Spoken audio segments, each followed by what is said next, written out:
For your convenience, the adapter required for this installation is already pre-installed. To install your new blade, begin by pulling up on the tab. Tilt the blade away from the arm while bringing the adapter to the hook. Pull up on the blade until you hear an audible click. Close the tab to finish the installation. This installation will require the included 2-piece side lock adapter.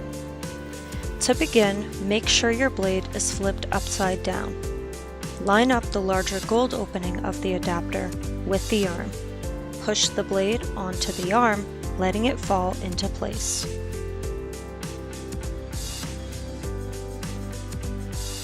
For your convenience, the adapter required for this installation is already pre-installed.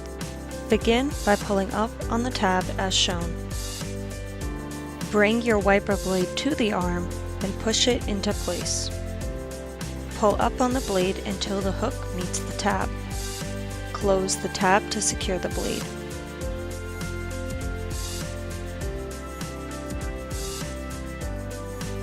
This installation will require the included top lock adapter. Align the notches of the adapter with the grooves of the arm. Slide the adapter into the arm until the button on the adapter locks into place. When installing onto a slim top arm, the following adapter modifications will be required. Using the included 19mm adapter, unclip the wings on both sides. Pull and twist the wings to remove them. Align the notches of the adapter with the grooves of the arm. Slide the adapter into the arm until the button on the adapter locks into place. For your convenience, the adapter required for this installation is already pre-installed. Locate the center tab on the adapter. Insert the arm until it locks into place.